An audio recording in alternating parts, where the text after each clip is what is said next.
Hey guys, welcome back to the channel. So ఈరోజు మనం ఎట్టుకో question number 739 చేయబోతున్నాం. Question number వచ్చేసి డైలీ టెంపరేచర్స్ అనమాట. ఫస్ట్ ఆఫ్ ఆల్ ఈ క్వశ్చన్ చూడగానే మీకు అర్థమైపోద్ది అంత ఈజీ క్వశ్చన్ ఇది. ఇదిగో గివెన్ అన్ అరే ఆఫ్ ఇంటిజర్స్ టెంపరేచర్స్ ఇచ్చింది ఏంటి టెంపరేచర్ లిస్ట్ ఇచ్చాడు. Return an array answer such that answer of I is the number of days you have to wait after the 8th day to get a warmer temperature. If there is no future day for which this is possible keep answer of I equal to 0. So question మీకు అర్థం కాలేదనుకో ఇక్కడ మీకు చూస్తే అది example చెప్తాను కదా మీకు. ఇదిగో ఏం లేదు గైస్, ఇంకో డైలీ టెంపరేచర్ ఇచ్చాడు. ఇంకో ఇది మండే, ట్యూస్డే, వెన్స్డే అలా రోజు అనుకో. మామూలుగా నువ్వు ఏ రోజు అయితే ఉన్నావు ఆ రోజు నుంచి అనుకో. సో ఈ రోజు టెంపరేచర్ 73 ఉంది. నాకు తెలిసి ఇది ఫారెన్ హైట్ అనుకుంటా, సెల్సియస్ కాదు ఫారెన్ హైట్, అందుకే అంత ఎక్కువ ఉన్నాయి టెంపరేచర్స్ అనేవి. ఓకే ఓకే 73 అవుట్పుట్లో దానికి స్టార్టింగ్ 1 ఉంది, 74 ఎక్కడ 1 ఉంది, 75 4 ఉంది.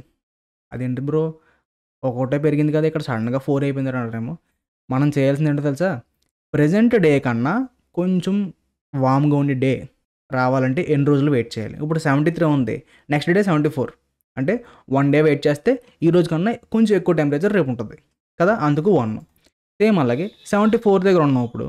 సో ఇక్కడ నుంచి నెక్స్ట్ వార్మర్ డే ఏంటి 75, దానికి 1 డే వెయిట్ చేయాలి, అందుకే అవుట్పుట్లో 1 ఇక్కడ. ఓకే నెక్స్ట్ 4 వచ్చింది, ఇదే నీ డౌట్ చెప్తాను చూడు. 75 దగ్గర ఉన్నాం, 75 కన్నా ఎక్కువ వామ్గా ఉండే డే కావాలి నీకు. ఎదుగో 75 కన్నా 71 ఎక్కువ లేదు, ఇక్కడతో ఒక రోజు అయిపోయింది. దాని నెక్స్ట్ డే 69 ఉంది, అది కూడా ఎక్కువ కాదు, సో ఇంకొక రోజు కౌంట్ అయింది. దాని తర్వాత 72, 75 కన్నా ఎక్కువ కాదు కదా, సో 3 డేస్ కౌంట్ అయినాయి. తర్వాత 76 4 రోజులు వెయిట్ చేస్తే నీకు ఈ రోజు ఉన్న టెంపరేచర్ కన్నా ఆఫ్టర్ 4 డేస్ ఎక్కువ టెంపరేచర్ ఉంటుంది. ఓకే సో అందుకు 4. దాని తర్వాత 71 అంటే దీని నెక్స్ట్ హైయెస్ట్ టెంపరేచర్ ఎక్కడ ఉంది, ఇంకో ఇది డే 1 ఇది డే 2, 2 రోజుల తర్వాత ఉంది, అందుకే ఇక్కడ 2 వచ్చింది. సేమ్ 69 తర్వాత కొంచెం వామ్గుండే ఏంటి 72, అందుకే 1. 72 కన్నా కొంచెం వామ్గుండే ఏంటి 76, అందుకే 1. 76 కన్నా వామ్గుండే డే అన్న ఉందా, లేదు 0. 73 తర్వాత ఇంకో డే ఉందా, లేదు, అందుకే 0 అనమాట. సో ఇది క్వశ్చన్. జస్ట్ మనం ఒక ఫర్ లూప్ అంటే నెస్టెడ్ ఫర్ లూప్ రాసి మనం సాల్వ్ చేయొచ్చు అనమాట. సో నార్మల్గా ఒక లూప్ ఏమవుతుంది, వీటి మీద ఒకసారి అటెడ్ అవుతాం కదా. సో వన్స్ ఇలా అటెడ్ అవుతున్నప్పుడు ఒక ఇండెక్స్ దగ్గర ఉన్నప్పుడు అక్కడ నుంచి మిగతా ఇండెక్స్లు చెక్ చేసుకుంటే సరిపోద్ది. సో చాలా ఈజీ అనమాట ఈ క్వశ్చన్. సో ఫస్ట్ మనకు లెంత్ కావాలి. So n equal to len of temperatures, ఇది నేను కొంచెం ఇలా పెడతాను సో దట్ నా వెనక్కి రాకుండా ఉంటుంది కోడ్. సో మనకు ఆన్సర్ కావాలి కదా, సో ఆన్సర్ ఏం చేస్తానంటే అన్నీ నేను 0 ప్రస్తుతం 0 పెట్టుకుంటాను. Okay answer and list 0 × n అనమాట. మీకు ఆల్రెడీ తెలిసింది ఏం జరుగుద్దో ఇలా రాస్తే.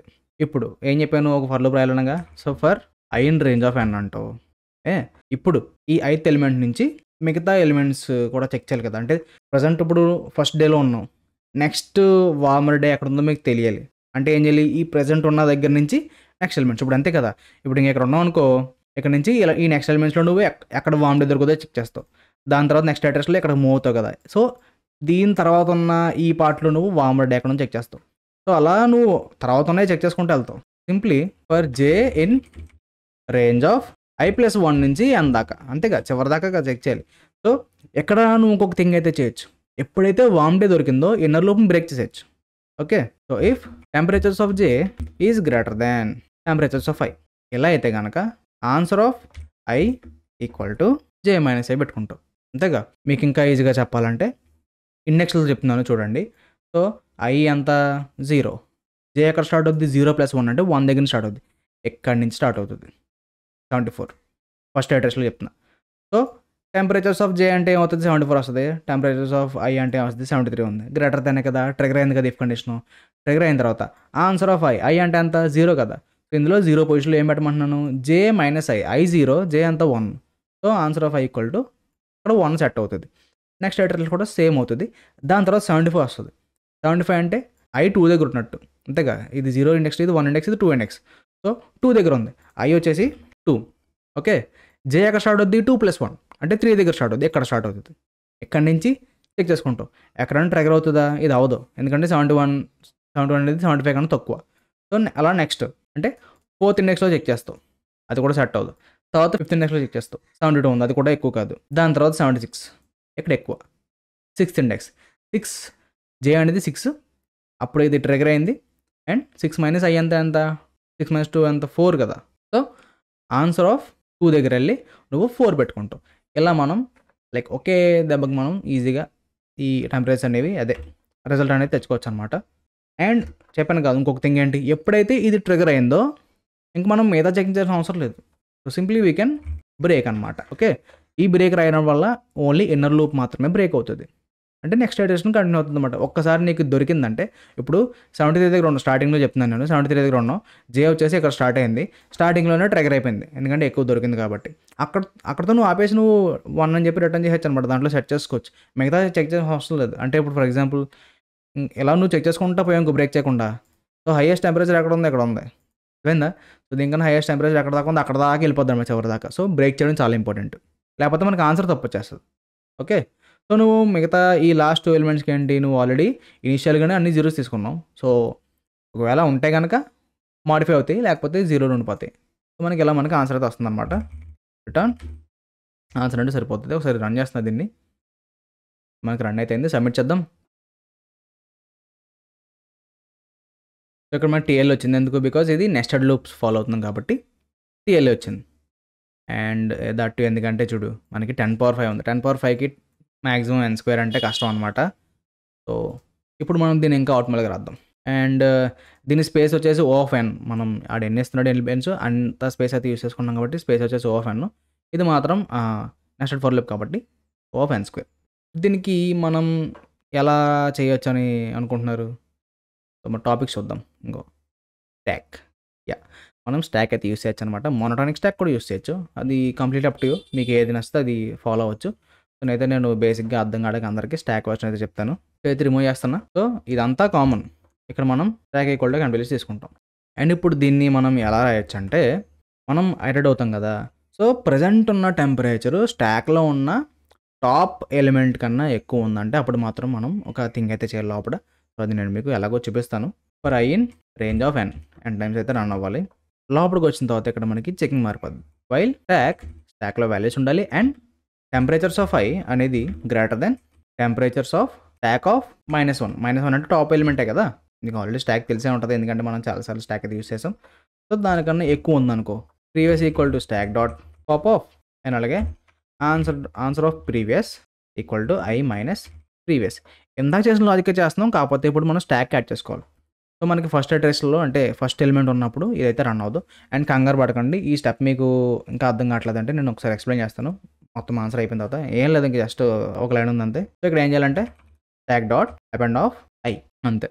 సో లాస్ట్లో మనకి రిటర్న్ ఆన్సర్. ఒకసారి రన్ చేస్తాను, అప్పుడు మీకు ఎక్స్ప్లెయిన్ చేస్తాను, సో దట్ ఇది ఎలా వర్క్ అవుతుంది మీకు అర్థమవుతుంది.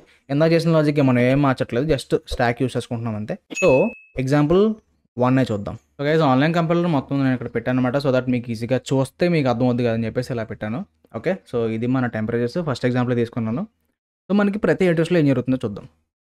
ఇదిగో i వచ్చేసి ఇక్కడ మనకి డేస్ అనమాట, అండ్ ఆ రోజు టెంపరేచర్ ఎంత ఉందో మొత్తం ఇక్కడ నేను చూడు క్లియర్గా ప్రింట్ చేశాను. సో స్టాక్లో మనకి వన్స్ ఇది అయిన తర్వాత స్టాక్లోకి 0 అపెండ్ అవుతుంది. ఆన్సర్ ఏమో అంటే లైక్ ఇది వచ్చేసి మనకి ఇలాగే ఉంటుంది అనమాట. నెక్స్ట్ డే 1 వస్తుంది. సో డే 1 ఏం చేస్తావు, డే 0తో కంపేర్ చేస్తావు. కంపేర్ చేసి నువ్వేం చేస్తావు, ఒక వార్మర్ డే దొరికింది కదా. సో దొరికిన వెంటనే ఏం చేస్తున్నావు, నువ్వు ఈ స్టాక్లో ఉన్న ఎలిమెంట్ని పాప్ చేసుకుని, ఇక్కడ మనం చేసేది అదే కదా, స్టాక్లోంచి పాప్ చేసుకుని ఆ ఇండెక్స్ దగ్గర నువ్వేం చేస్తున్నావు, నువ్వు టెంపరేచర్ క్యాలిక్యులేషన్ పెడుతున్నావు. ఎలాగా, i మైనస్ ప్రీవియస్ అంటున్నావు. సో i ఎప్పుడూ కొంచెం నెక్స్ట్ డేలో ఉంటుంది. ఇప్పుడు నువ్వు దీన్ని చేయాలనుకో, i ఇక్కడ ఉంటే మనకి స్టాక్లో ఈ ఇండెక్స్ యొక్క పొజిషన్ ఉంటుంది. సింప్లీ నువ్వు మైనస్ చేసి దాని పొజిషన్లో నువ్వు అప్డేట్ చేసుకుంటావు అనమాట. ఓకే, సో ఇదిగో వార్మర్ డే దొరికింది, బట్ డే 0కి ఒక రోజు తర్వాత దొరికింది కాబట్టి దాన్ని నువ్వు ఏం చేస్తున్నావు, ఇదిగో ఆన్సర్లో అప్డేట్ చేసేస్తావు. యూజింగ్ ఇందులోంచి పాప్ చేస్తున్నావు కదా 0. సో దాని ప్లేస్లోకి వెళ్ళి నువ్వు 1 అప్డేట్ చేసేస్తావు. ఈ లైన్ వేయడం వల్ల ఇది జరుగుతుంది. Next day 2 temperature 75. ఇక ఇక్కడ ఉన్నాను, ఇక్కడ ఉంటే దీనికి వాల్యూ వస్తుంది అనమాట, అంటే ఎన్ని రోజులు వెయిట్ చేయాలని చెప్పేసి. దీనికి కూడా 1 వస్తుంది కాబట్టి ఇంకో 1 యాడ్ చేస్తాం, అప్డేట్ అయిపోద్ది అనమాట. నెక్స్ట్ డే 3 ఇంకా ఇక్కడ ఉన్నప్పుడు దీనికి దొరుకుతుంది అనమాట. చూడు ఎలా అవుతుందో, ఫస్ట్ 2, తర్వాత 2, 3, 2, 3, 4. ఎందుకు ఇలా అవుతున్నాయి, బికాస్ మనకి దీని తర్వాత హైయెస్ట్ టెంపరేచర్ ఇక్కడ లేదు, 4 దగ్గర దొరికిందంటే ఈ ఇండెక్స్లు అన్నీ కూడా మనకి ట్యాగ్కి అపెండ్ అవుతాయి. చూడు ఇంకా అందుకే మనకి 2, 3, 4 వరుసగా యాడ్ అయిపోయినాయి. నెక్స్ట్ తర్వాత ఈ 72 వచ్చిన 72 తర్వాత మనకి ఇక్కడ లైక్ ఇక్కడ చూడు వార్మర్ డే దొరుకుద్ది. సింపుల్ నువ్వు ఏం చేస్తున్నావు, మిగతా అట్లా కూడా అప్డేట్ చేసుకుంటున్నాం అనమాట. ఓకే, జస్ట్ మనం ఇండెక్స్ యూస్ చేసుకుని అప్డేట్ అవుతాయి ఓకేనా. అండ్ 76 రాగానే మిగిలిన డేస్ ఉన్నాయి కదా, ఇది అప్డేట్ చేసుకుంటాం ఇలా యూస్ చేసి. సో ప్రతి అడ్రస్లో ఏం జరుగుతుందంటే సింపుల్ చెప్తున్నాను, ఈ ఐ అన్నది కదా, సో ఐ అనేది నువ్వు ఖచ్చితంగా అపెండ్ చేసుకుంటున్నావు. అండ్ ఆ అపెండ్ చేసిన వాల్యూస్ స్టాక్ అపెండ్ చేస్తున్నావు కదా, సో స్టాక్లో ఉన్న లాస్ట్ ఎలిమెంట్తో నువ్వు ఏం చేస్తున్నావు, ప్రజెంట్ ఉన్న డే యొక్క టెంపరేచర్ని కంపేర్ చేస్తున్నావు. అండ్ అలాగే వన్స్ ఆ కండిషన్ మీట్ అయిందంటే, ఇది నేను చెప్పేది, temperature of ice greater than temperature of stock of -1 అన్నావు కదా, సో ఎప్పుడైతే ఎక్కువైందో అప్పుడు నువ్వు పాప్ చేసి ప్రజెంట్ ఉన్న ఇండెక్స్ ఇండెక్స్లోంచి ఆ ప్రీవియస్ ఇండెక్స్ను మైనస్ చేస్తున్నావు. అప్పుడు నీకు ఎన్ని డేస్ కావాలో ఆ డేస్ అయితే వస్తున్నాయి అనమాట. సో అలా నువ్వు ఏం చేస్తున్నావు, ప్రతి ఎలిమెంట్ని అప్డేట్ చేసుకుంటూ వెళ్ళిపోతున్నావు. సో స్టాక్ ఎంప్టీ అయిపోయిన తర్వాత ఈ లూప్ కంప్లీట్ అయిపోతుంది. అండ్ లాస్ట్లో నువ్వు ఆన్సర్ అయితే రిటర్న్ చేస్తున్నావు, మనకు కావాల్సిన అయితే వస్తుంది. సో ఇది ఇవాళ వీడియో.